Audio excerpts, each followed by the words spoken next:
We're here at the Tank Museum at their Fury Experience, and we're really pleased to be joined by David Willey, who's the curator of the museum. And David, we've got some questions for you. So first off, when did the museum get involved in the filming?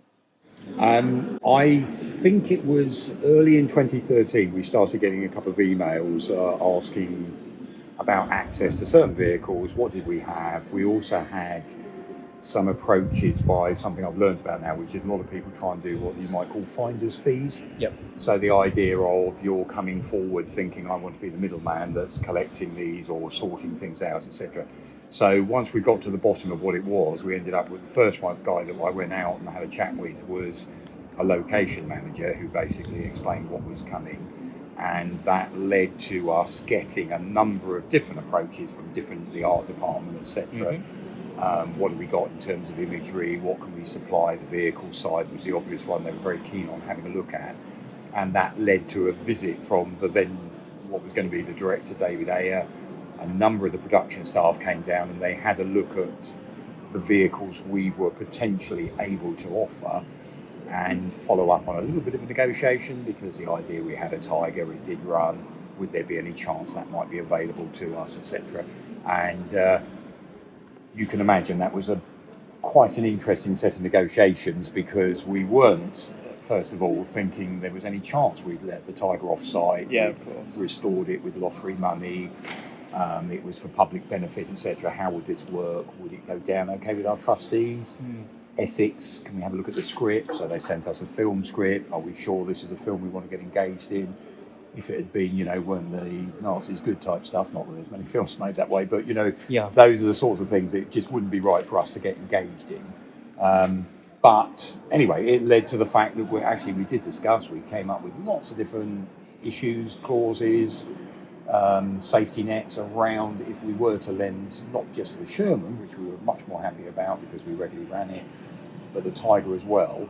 And that led to us coming to that conclusion. Yes, we wanted to do it, we wanted to make a bit of money. Yeah. We wanted to, our real aim as well, could we get an exhibition out of it for public, to come and see afterwards? That was written into the deal we did. And another part of it was we thought we were doing it to make the museum more famous. In other words, if that could get our story out there, that would be us doing our job in the right way. Yeah. Had you ever worked on films in the museum before, or was this the very first one? The Tank Museum has actually got quite a long history of being engaged and involved in filmmaking, other than just documentaries. Obviously, documentaries all the time. There's a crew here. It seems like once a week sometimes. Picking up things, or nowadays blogs, internet, etc. All the different YouTubes. All these different ways that people are trying to tell the story. But if you go back, the Yag Panther from here was involved in, it happened here. Of course. There's our half track was involved in, it was a wartime British film and I was going to remember it, but it's set in the desert. Our half track was in that.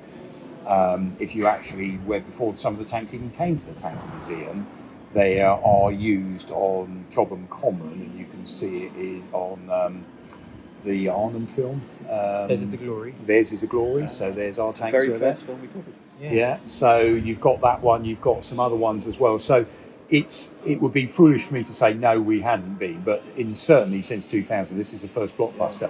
They were involved in Indiana Jones and the Temple of Doom. Oh, wow. Wow. So we got some of the props from that, because and the £6 gun you see on that mock-up tank is actually You have one of the pennants, don't you? We do over in you the showed me store. last time I was here. So we've got. So there is a tradition of the museum where we could be involved in certain areas that way, but certainly from my point of view, I came here in 2000, and lots and lots of documentary stuff, and I purposely, I remember actually saying, wouldn't it be great to get to see a proper big war movie? Yeah. Because the fascination with seeing how it's done, all the bits behind the scenes, and still, and I'd like to think it's still true, you still get that idea that a big Hollywood movie is going to have an impact, whether that's gone now with Netflix and all the different ways things are actually streamed, etc. But still back then, and I remember jokingly, before we even knew it was Brad Pitt was in there, I remember saying that at some point, wouldn't it be good if it's some big star Brad Pitt type woman? Yeah. And sure enough, actually they said, yeah, it's Brad Pitt, we've got Brad Pitt signed up. And I said it in the office, And I remember at the time, even them slightly taken aback because some of the younger girls didn't know Brad Pitt. Wow. Because he's old hat when you think guess about so. it, because he's my age. So they did know some of the younger stars. They knew their names, but they didn't necessarily go for... Whereas there was other young ladies working here who were, yes, very much taken with the idea that Brad Pitt was going to come to the Tank Museum. Amazing. So, apart from the Tiger tank, what else did the museum loan to the film production? Well, obviously the Fury tank is our main Sherman, so we had that as an issue. One of the debates that was going on early on was, should all the tanks be of the same model? What's the chance of you being able to do that, even in this day and age when many more Shermans are running perhaps than before?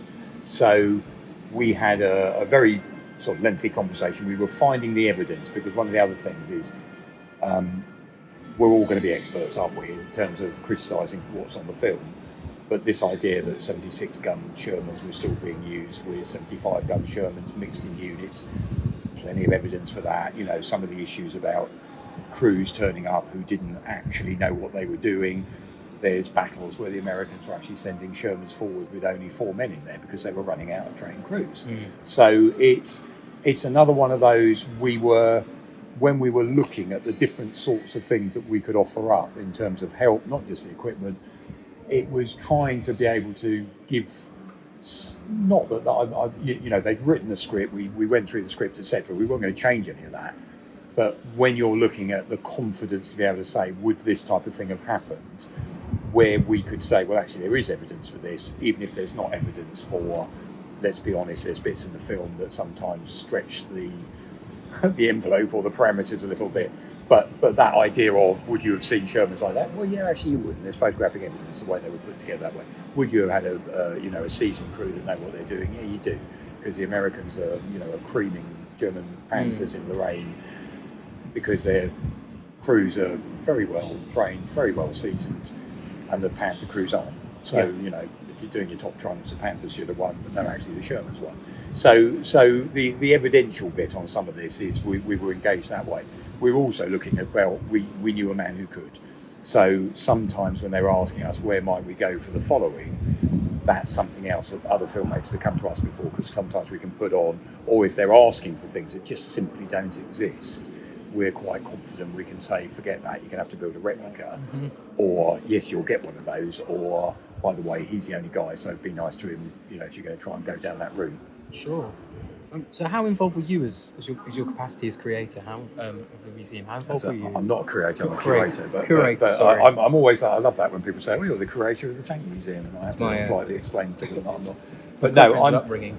Yeah, it's the for us as an organisation, one of the things it's basically being a negotiation point as well. So when the filmmakers are saying, what's the chance of this, going away and having, right, what can we do, lads, whether it's being in charge of the workshop, so it's actually, can we supply a crew, what have we got in the archive, what can we supply to, so for example, the cast came down and we did a little presentation, and in fact you'll see this afternoon, there's one of the slides I actually showed them, and it's how it makes them feel confident, because they do a lot of bonding, they do all their stuff, but is this really what a tank crew might be like? Because if you like your films, where you see some films where body language is just not right for that period, and when does that make a difference, and when do you alienate your audience? So you understand Hollywood is always compromises, because it's a Hollywood film, it is not a documentary.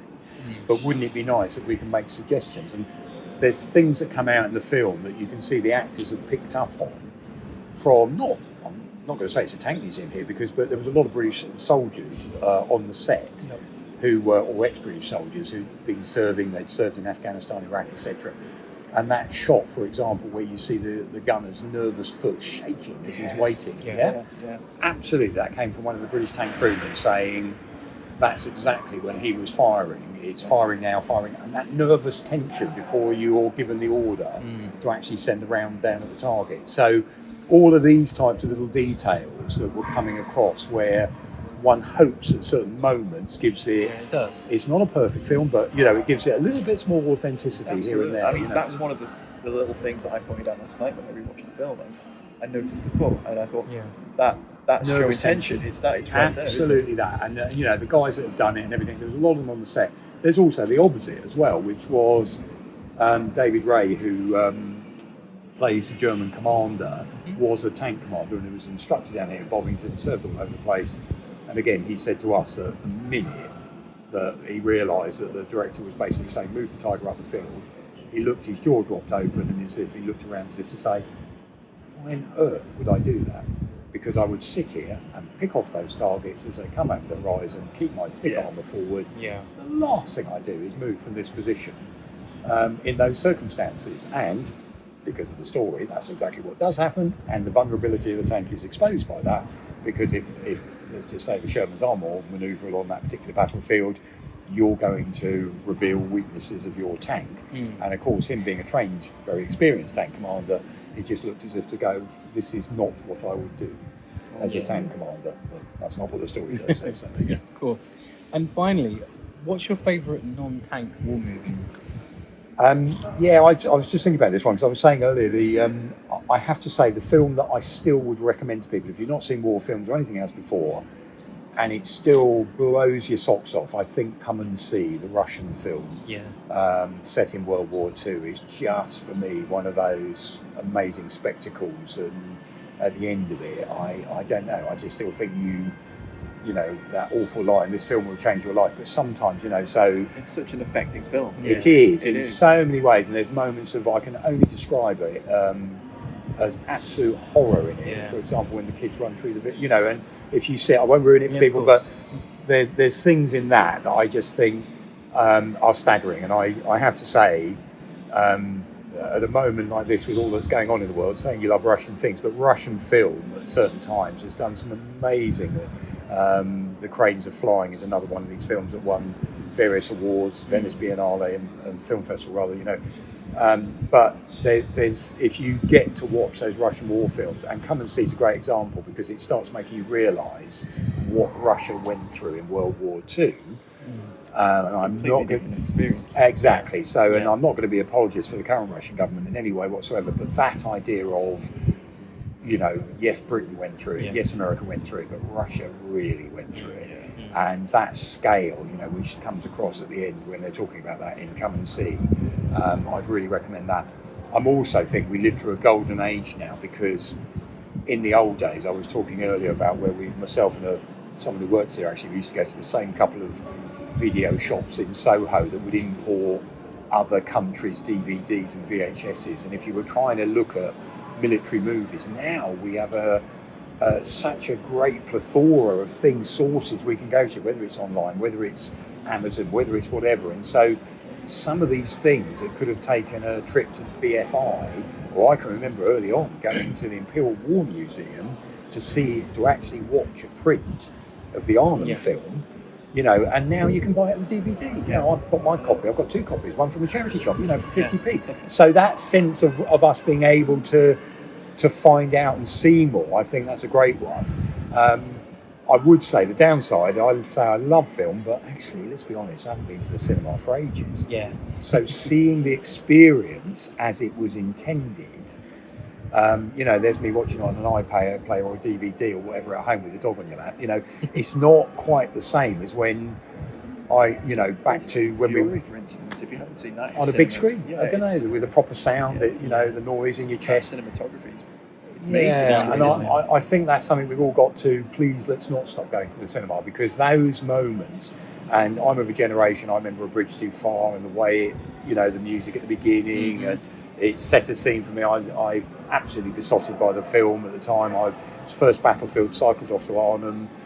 I wrote to Frost, to Urquhart, to Horrocks, and they all replied. And they're still going, you know, I've got those letters still.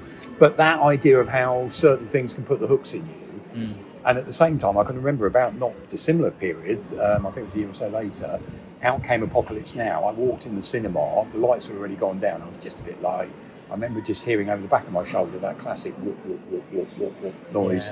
And suddenly the whole screen just lit up as that napalm burst. And I remember just being absolutely blown away by almost the physical experience of being in the cinema and seeing this thing in that manner, which, however many times we're going to watch it and pull it apart on our DVD or our iPlayer or whatever, and or the making of one, it's not the same as sitting in a cinema, is it? And watching that fantastic spectacle. Yeah. Thanks very much for joining us, David. Okay, no problem.